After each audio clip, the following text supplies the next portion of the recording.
રાજ્યમાં ફરજિયાત હેલ્મેટને લઈને ડ્રાઈવની શરૂઆત થઈ ચૂકી છે અને હવે વાત રાજકોટની કરીએ કે જ્યાં પણ હેલ્મેટ ડ્રાઈવનો જેમ અમદાવાદમાં ફિયાસ્કો જોવા મળ્યો એવો જ ફિયાસ્કો રાજકોટમાં પણ જોવા મળ્યો, જેમાં પોલીસ કમિશનરની કચેરી હોય કે બહુમાળી ભવન હોય ત્યાં આવા પ્રકારના કોઈ જ ડ્રાઈવની અસર જોવા નથી મળી।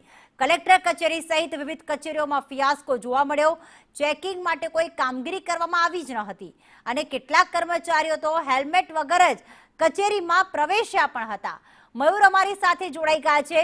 મયુર, પોલીસ કર્મચારીને આખરે પકડવા કઈ રીતે? એમની પાસે તો પરિપત્રમાંથી બાકાત રહેવાનું જાણે લાયસન્સ મળી ગયું છે, એટલા માટે ન ત્યાં ડ્રાઈવ જોવા મળી ન કર્મચારીઓ હેલ્મેટ પહેરીને આવ્યા, પણ સામાન્ય લોકોની સ્થિતિ કેવી હતી અને પોલીસ કમિશનરની કચેરીની બહાર કેવી સ્થિતિ હતી?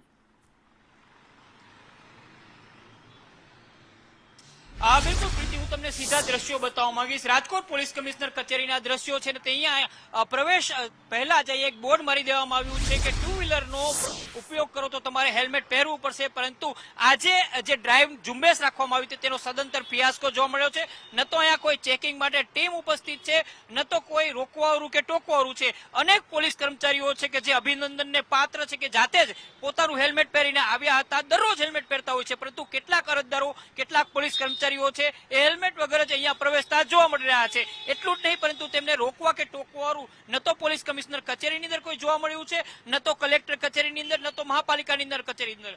તમામ જગ્યાએ જે સરકારી કર્મચારીઓ છે, આ દ્રશ્યો જો એક બેન છે એ પોતાના કામ અર્થે આવ્યા હોય અથવા તો નોકરી માટે આવ્યા હોય તે પોતાનું હેલ્મેટ પહેરીને આવ્યા છે। આ પ્રકારના કર્મચારીઓ અભિનંદનને પાત્ર છે, પરંતુ એવા અનેક કર્મચારીઓ છે કે જે સંદેશ ન્યૂઝનો કેમેરો જોઈને આ જુઓ, આ વ્યક્તિ અરજદાર છે ને અહીંયા પોતાનું મોટરસાયકલ લઈને જઈ રહ્યો છે, હેલ્મેટ પહેર્યું નથી। આવા અનેક લોકો છે કે જેમને હેલ્મેટ પહેર્યું નથી, નિયમોનો સરેઆમ ફિયાસ્કો થતો હોય, ધજ્જિયા ઉડાવતો હોય એ પ્રકારના દ્રશ્યો જોવા મળ્યા છે।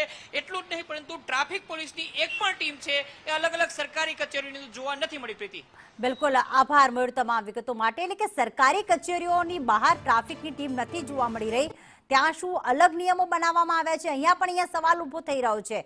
અમદાવાદમાં જે દ્રશ્યો હતા એ દ્રશ્યો રાજકોટમાં પણ સામે આવ્યા છે। અહીંયા પોલીસ કર્મચારીઓ ત્યાં આવતા અરજદારો હેલ્મેટ વગર કોઈ પણ રોકટોક વગર વાહન ચલાવી રહ્યા છે અને તેમને કોઈ રોકવામાં પણ નથી આવી રહ્યા।